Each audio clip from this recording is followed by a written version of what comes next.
바이옵트로는 이들의 평균 모집액의 절반밖에 안 되고 시가총액도 700억 밖에 되지를 않습니다. 올해 6월쯤 소수계좌 매수 관여 과다라는 사유로 투자 경고 종목에 해당됐다가 해지가 됐습니다. 그래서 아쉽게도 바이옵트로는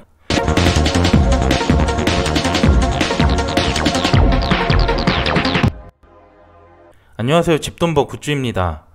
오늘은 다음주 화요일부터 청약하는 바이옵트로 공모주에 대한 소개입니다. 트임과 하루 겹치는 일정인데 바이옵트로도 청약할 만한지 오늘도 콕 집어 보겠습니다. 먼저 일정인데요, 수요 예측은 어제까지로 완료가 됐고 아마 다음주 월요일에는 수요 결과가 나올 것 같습니다. 잘 확인해 주시고요. 그리고 청약은 다음주 화요일과 수요일에 진행하고 환불은 그주 금요일에는 받을 수 있습니다. 이번엔 모집 내용입니다. 바이옵트로는 반도체 장비 사업을 하는데요, 반도체 공정별 불량 여부를 검사하는 장비를 공급하고 있어요. 공모 주식수는 총 100만 주, 그중 25에서 30%를 일반 청약자에게 배정하고요. 모집 금액은 최대 85억으로 사이즈가 매우 작습니다. 주관사는 한투증권이고요. 공모가 밴드는 7,500원에서 8,500원 사이, 유통 가능 물량은 61%로 매우 높은 수준입니다. 이건 뒤에서 더 자세하게 말씀드릴게요. 그 외 청약 한도 추가로 말씀드리면 최소 청약수는 10주, 그래서 증거금은 42,500원이 필요합니다. 최대 한도는 아무런 우대가 없다면 온라인 고객에 해당되는데요, 최고 4,000주, 증거금이 1,700만원 밖에 되지 않아요. 그 외 우대 기준에 따른 최고 한도도 기재해 놨는데요, 한투증권을 거래계좌로 하시는 분들은 조금 더 많은 한도를 받을 것 같습니다. 그럼 지금부터 바이옵트로 공모주의 핵심 포인트를 말씀드리겠습니다. 아까 모집 규모를 보면 85억으로 매우 적은 공모주였는데요, 올해 7월 이후 기업 공모주 중 가장 적은 사이즈입니다. 그래서 200억 미만 공모주들의 상장일 수익률을 봤는데 희소성 때문에 그런지 수익률이 꽤 높다는 걸 볼 수 있죠. 그런데 바이옵트로는 이들의 평균 모집액의 절반밖에 안 되고 시가총액도 700억 밖에 되지를 않습니다. 하지만 상장일 유통 물량 금액으로 보면 평균과 큰 차이가 없습니다.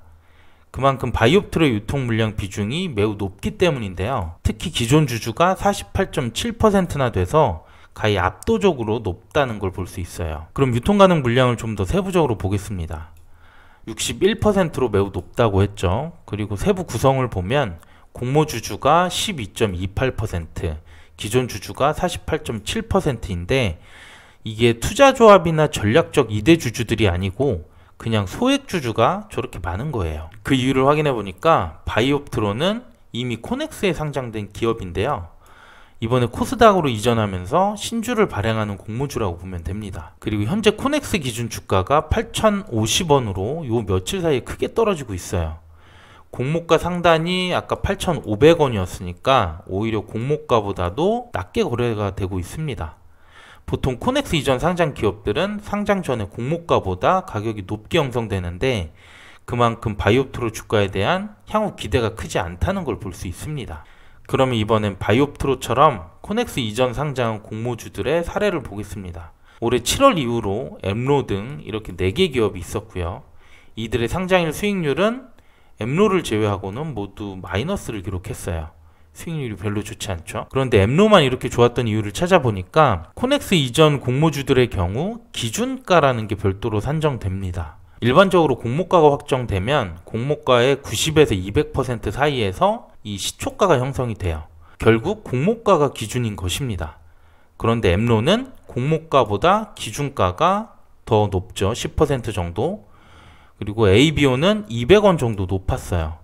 그리고 나머지 두 곳은 동일했습니다. 코넥스 기업들의 기준 가격은 이런 산식을 통해서 결정이 되게 됩니다. 여기에서 90에서 200% 사이로 시초가가 만들어지고요.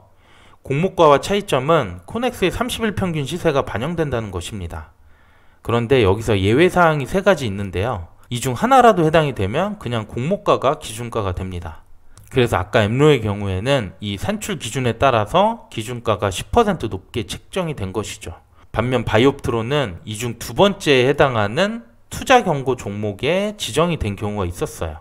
올해 6월쯤 소수계좌 매수 관여 과다라는 사유로 투자 경고 종목에 해당됐다가 해지가 됐습니다. 그래서 아쉽게도 바이옵트론은 그냥 공모가로 기준가가 결정되기 때문에 엠로처럼 시초가가 좋게 형성될 가능성도 사라지게 된 거죠.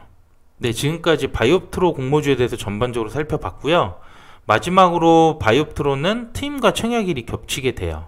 그래서 자금이 한정된 분들은 둘 중 하나의 비례를 하셔야 되는데 제가 어제 트임 공모주 소개는 올려놨습니다. 한번 참고해 주시고요. 결론적으로 트임은 수요 결과에 따라 비례를 결정할 거고 바이옵트론은 사실 수요 결과가 크게 기대되지 않기 때문에 이번 청약은 패스할 가능성이 높아졌습니다. 그럼 오늘 내용 요약하겠습니다.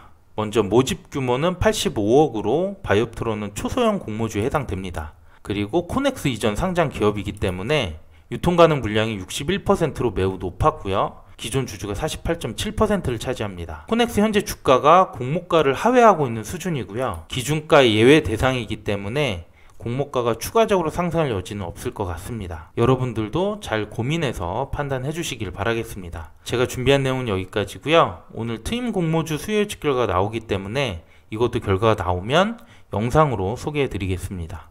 오늘도 내용이 괜찮았다면 구독과 좋아요 부탁드립니다. 감사합니다.